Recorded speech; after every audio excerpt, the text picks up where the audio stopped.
Hello everyone.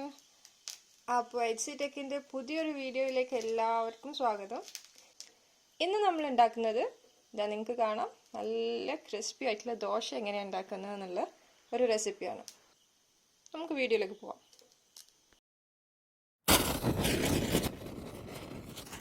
അതിനു മുമ്പ് തന്നെ ഇതിൽ വേണ്ട ഇൻഗ്രീഡിയൻസ് എന്തൊക്കെയാണെന്ന് വെച്ചാൽ ഉഴുന്ന്, പച്ചരി, പിന്നെ നമ്മളെ ചോറ്, നമ്മുടെ സാധാരണ ചോറ് നമ്മൾ ഉണ്ടാക്കി വെച്ചിരിക്കുന്ന. ഓക്കെ, അപ്പോൾ നമ്മളിതിലേക്ക് 2 കപ്പ് പച്ചരിയാണ് ആഡ് ചെയ്യുന്നത്. നമ്മൾ വൈറ്റ് റൈസ് എന്നൊക്കെ പറയുമല്ലോ, പച്ചരി, അത് 2 കപ്പ് എടുത്തിട്ടുണ്ട്. ഈ ഒരു കപ്പിൻ്റെ അളവിലാണ് ഞാൻ എടുക്കുന്നത്. ഇനി ഈ സെയിം ഇത് നമ്മൾ എന്തിലാണോ എടുത്തത് അതേ അളവ് കപ്പിൽ 1/4 കപ്പ് ഉഴുന്ന്, അതായത് 2 കപ്പിന് 1/4 കപ്പ് എന്നുള്ള അളവിലാണ് നമ്മൾ എടുക്കുന്നത്. പിന്നെ 1 ടീസ്പൂൺ ഉലുവ. ഓക്കെ, ഇനി ഇത് മൂന്നും കൂടി നമുക്ക് നന്നായിട്ട് വാഷ് ചെയ്തിട്ട് സോക്ക് ചെയ്യാൻ വെക്കണം. ഇനി നമുക്കിത് മൂന്നും കൂടി നന്നായിട്ട് വാഷ് ചെയ്യാം. റൈസിലുള്ള സ്റ്റാർച്ചെല്ലാം നന്നായിട്ട് പോകുന്നത് വരെ നമ്മളിത് വാഷ് ചെയ്തെടുക്കണം. ഒരുപാട് തവണ കഴുകിയിട്ട് വെള്ളം തെളിയുന്ന വരെ നമ്മൾ കഴുകിയെടുക്കണം.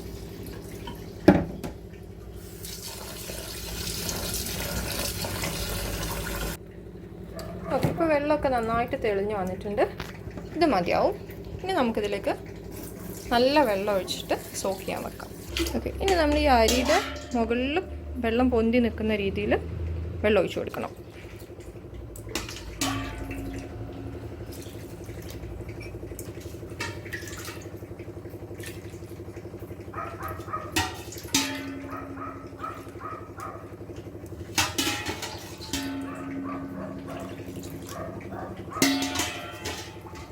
ഞാനൊരു 6 കപ്പ് വെള്ളം ഒഴിച്ച് കൊടുത്തിട്ടുണ്ട്. ഇനി ഇതൊരു 4 മണിക്കൂർ അല്ലെങ്കിൽ അതിൽ കൂടുതൽ 4-5 മണിക്കൂർ നമ്മളിത് സോക്ക് ചെയ്യാനായിട്ട് വെക്കണം. അടച്ച് വെച്ചിട്ട് വേണം നമ്മൾ സോക്ക് ചെയ്യാനായിട്ട്. ഓക്കെ, അങ്ങനെ നമ്മൾ 5.5 മണിക്കൂർ സോക്ക് ചെയ്ത് വെച്ചിട്ടുണ്ട് നമ്മുടെ പച്ചരിയും ഉലുവയും ഉഴുന്നും. ഇനി നമുക്കിത് മിക്സിയുടെ വലിയ ജാറിലിട്ടിട്ട് ഒന്ന് അരച്ചെടുക്കാം.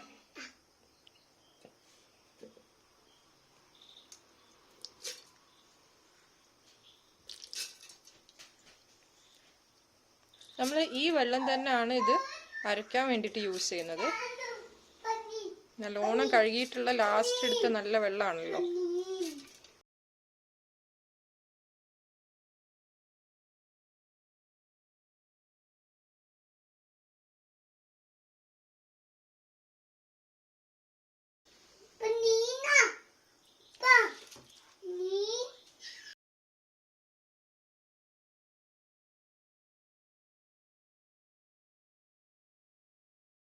അതേ ഒരു ലെവലിൽ നമ്മൾ ആ വെള്ളം, സെയിം വെള്ളം അതിൽ ഒഴിച്ചു കൊടുക്കുക.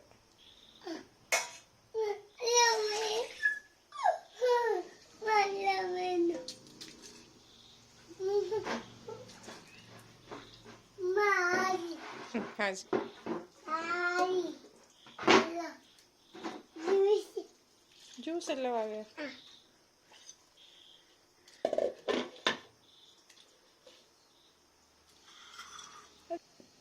നമ്മളിപ്പോൾ വെള്ളവും സെയിം ലെവലിൽ ഒഴിച്ചു. ഇനി നമുക്ക് ഇത് ഒരു ഹാഫ് ടേബിൾ സ്പൂണിൻ്റെ സ്പൂണാണ്. ഒരു 2 ടേബിൾ സ്പൂൺ ചോറ്, ഇന്നുണ്ടാക്കിയ ചോറാണ്, അത് ഇതിലേക്ക് ഇടാം. ഇത് നമ്മൾ ദോശ ക്രിസ്പി ആവുന്നതിൻ്റെ കൂടെ തന്നെ ഒന്ന് സോഫ്റ്റ് ആവാനും കൂടി വേണ്ടിയിട്ടാണ് ഈ ചോറിടുന്നത്. ഓക്കെ, ഇനി നമുക്കിതെല്ലാം കൂടെ ഒന്ന് ഗ്രൈൻഡ് ചെയ്യാം. നിങ്ങൾ ജാറിൽ ഒരുമിച്ച് പോകില്ല എന്നാണെങ്കിൽ 2 തവണ ആയിട്ട് ഗ്രൈൻഡ് ചെയ്തെടുത്താൽ മതി.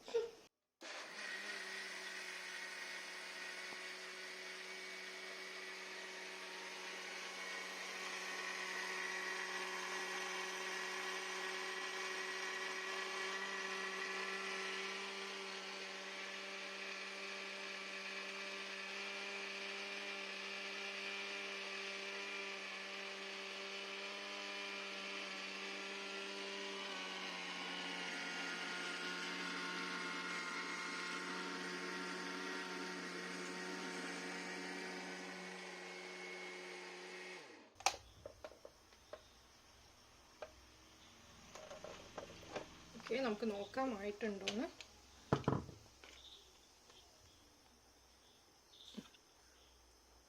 നന്നായിട്ട് അരിഞ്ഞിട്ടുണ്ട്. നമുക്കിത് വേറൊരു പാത്രത്തിലേക്ക് മാറ്റാം. ഇത് പൊങ്ങി വരാനുള്ളതായതുകൊണ്ട് കുറച്ച് കുഴിയുള്ളൊരു പാത്രത്തിൽ വേണം നമ്മൾ ഒഴിച്ച് വെക്കാനായിട്ട്. ഇനിയിപ്പോൾ നിങ്ങളടുത്ത് ചോറ് ലെഫ്റ്റ് ഓവർ ഇല്ല എന്നൊക്കെ ഉണ്ടെങ്കിൽ നമുക്ക് അവിൽ വേണമെങ്കിൽ കുതിർത്തിട്ട് ആഡ് ചെയ്യാം.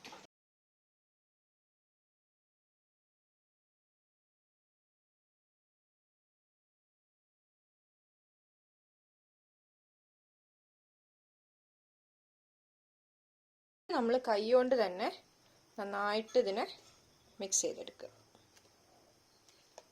ഒന്നും വിചാരിക്കേണ്ട, കൈ കൊണ്ട് തന്നെ ഇത് നല്ലോണം മിക്സ് ചെയ്തെടുക്കണം.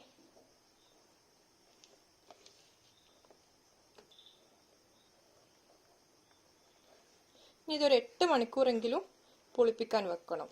ഒരു 7 പറ്റെങ്കിലും വെക്കാൻ നോക്കുക.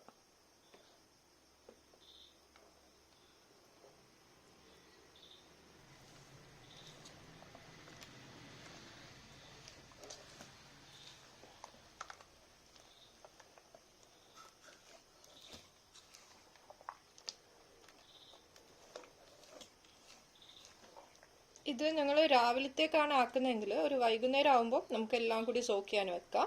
എന്നിട്ട് രാത്രി നിങ്ങളിത് അരച്ച് വെക്കുകയാണെങ്കിൽ ഒരു ഓവർനൈറ്റ് അതിങ്ങനെ പുളിക്കാൻ കിടക്കുമല്ലോ. പിന്നെ രാവിലെ നന്നായിട്ട് പൊങ്ങി വന്ന് നല്ല ദോശ നമുക്ക് കിട്ടും. തണുപ്പുള്ള സമയമാണെങ്കിലൊക്കെ ഇത് പുളിച്ച് വരാൻ കുറച്ച് ടൈം എടുക്കും. ചൂട് സമയമൊക്കെ ആണെങ്കിൽ നല്ല രീതിയിൽ കിട്ടും.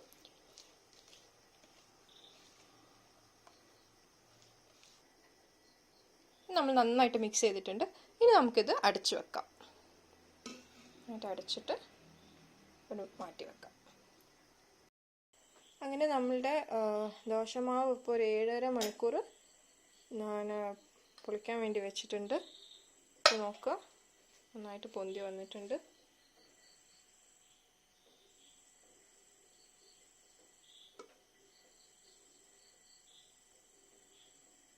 നന്നായിട്ട് മാവ് റെഡിയായി വന്നിട്ടുണ്ട്.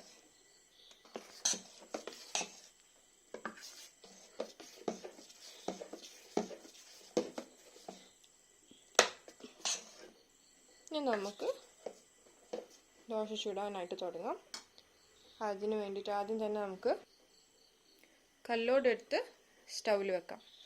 ഫ്ലെയിം ഓൺ ചെയ്യാം.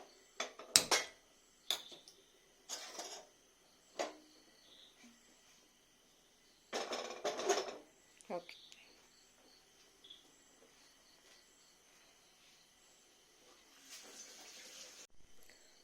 കല്ലോട് നന്നായിട്ട് ചൂടാവണം. നല്ല ഹൈ ഫ്ലെയിമിൽ നമ്മൾ അത് ഓൺ ചെയ്ത് വെക്കുക.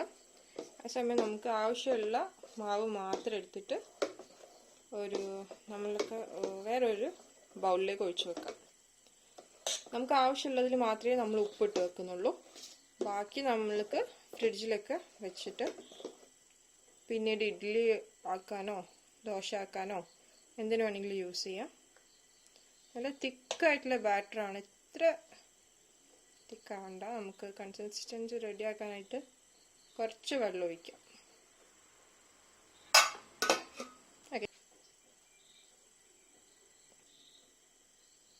കുറച്ച് വെള്ളം എടുത്തിട്ട്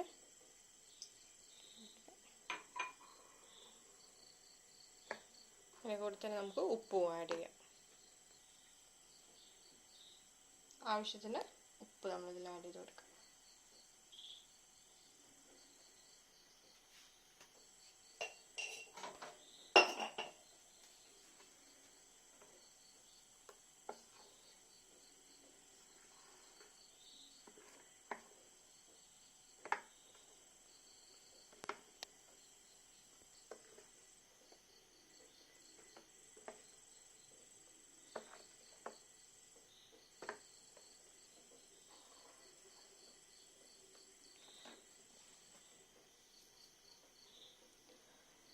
ഇപ്പോൾ നമ്മളുടെ കല്ലോട് നന്നായിട്ട് ചൂടായിട്ടുണ്ട്.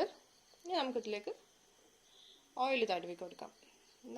നല്ലെണ്ണ ഉണ്ടെങ്കിൽ, എള്ളെണ്ണ എന്നൊക്കെ പറയുന്ന നല്ലെണ്ണ ഉണ്ടെങ്കിൽ അതാണ് ഏറ്റവും നല്ലത്. ഞാനിപ്പോൾ വെളിച്ചെണ്ണയാണ് യൂസ് ചെയ്യുന്നത്. നമുക്ക് വെളിച്ചെണ്ണ ഒഴിക്കാം.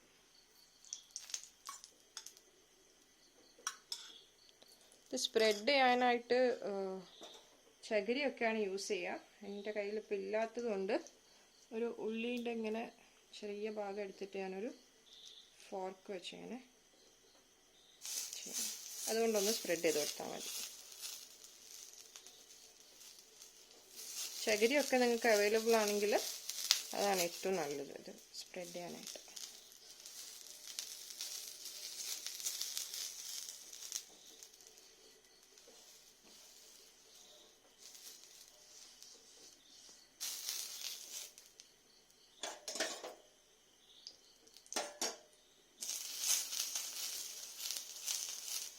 ആദ്യം തന്നെ ചുടുമ്പോൾ നന്നായിട്ട് ഓയിൽ അപ്ലൈ ചെയ്ത് കൊടുക്കുക, വെളിച്ചെണ്ണ.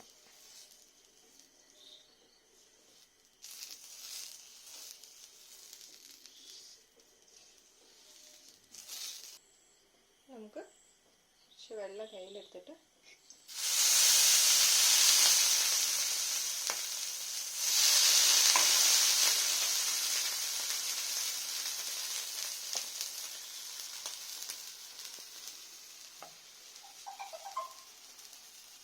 ദോശ ബാറ്റർ ഇതിലേക്ക് ഒഴിച്ചിട്ട്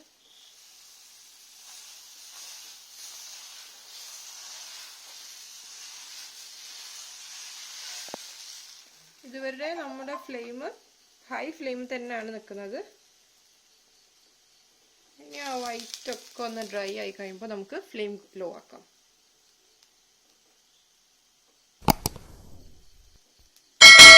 നന്നായിട്ടൊന്ന് ഇതായി വന്നിട്ടുണ്ട്. നമുക്ക് ഫ്ലെയിം ലോ ആക്കാം. സിം ചെയ്തിട്ട് നമ്മൾ അടിച്ചു വെക്കാം.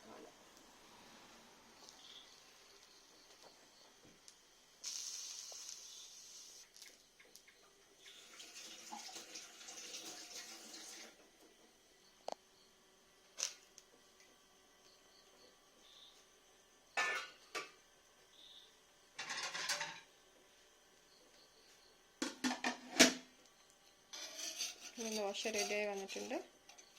നമുക്ക് എടുക്കാം.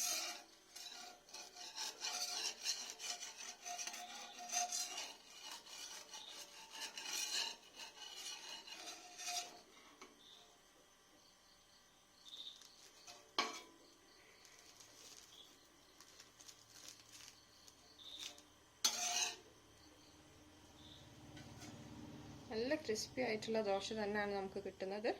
ഇനി അതേപോലെ നമുക്ക് ബാക്കി ചുറ്റും നന്നായിട്ട് വീണ്ടും നമ്മൾ ഫ്ലെയിം ഹൈ ആക്കി വെക്കണേ. നേരത്തെ നമ്മൾ ദോശ ചുടുമ്പോൾ സിം ആക്കി വെച്ചിരുന്നു. വീണ്ടും നമ്മൾ ഹൈ ആക്കി വെക്കാം. ഓയിൽ അപ്ലൈ ചെയ്ത് കൊടുത്തിട്ട്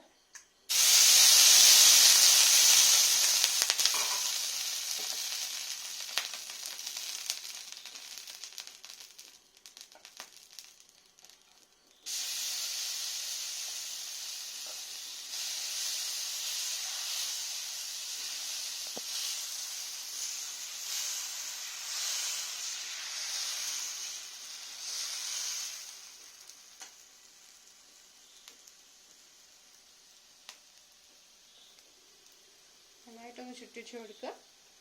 മൊത്തം ഡ്രൈ ആയി കഴിയുമ്പോൾ നമ്മൾ ഫ്ലെയിം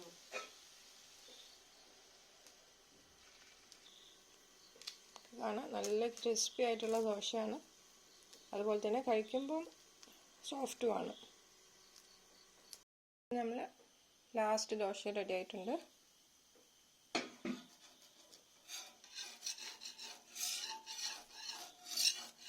നമുക്ക് കാണുമ്പോൾ തന്നെ മനസ്സിലാവും നല്ല ക്രിസ്പി ആയിട്ടുള്ള ദോശ ആയിട്ടുണ്ട്. ദോശ ആക്കിയിട്ട് റെഡി ആവാത്ത ആരെങ്കിലും ഉണ്ടെങ്കിൽ ഈ ഒരു റെസിപ്പി ഒന്ന് ഫോളോ ചെയ്ത് നോക്കുക.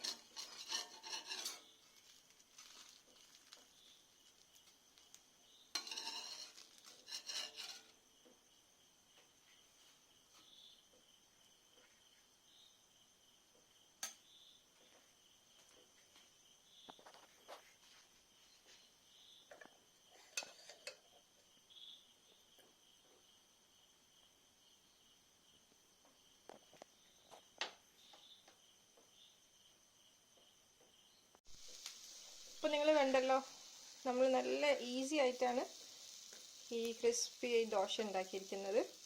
അപ്പോൾ എല്ലാവരും ഒന്ന് ട്രൈ ചെയ്ത് നോക്കുക. ദോശ റെഡി ആവാത്ത ഉള്ള ആൾക്കാരൊക്കെ ഒന്ന് ആക്കിയെടുക്കുക. ഈ വീഡിയോ കണ്ടിട്ട്. ഓക്കെ, അപ്പോൾ നമ്മളെ വീഡിയോ എല്ലാവർക്കും ഇഷ്ടമായിട്ടുണ്ടെങ്കിൽ എപ്പോഴും പറയുന്ന പോലെ സബ്സ്ക്രൈബ് ചെയ്യുക, പിന്നെ ലൈക്ക് ചെയ്യുക ഇഷ്ടമാവുന്നുണ്ടെങ്കിൽ, അതുപോലെ തന്നെ ഫ്രണ്ട്സിനൊക്കെ ഷെയർ ചെയ്ത് കൊടുക്കുക. ഇനി നമ്മൾ വീണ്ടും നല്ല നല്ല വീഡിയോസ് ആയിട്ട് വരുന്നതായിരിക്കും. അതുവരെ എല്ലാവരും ടേക്ക് കെയർ.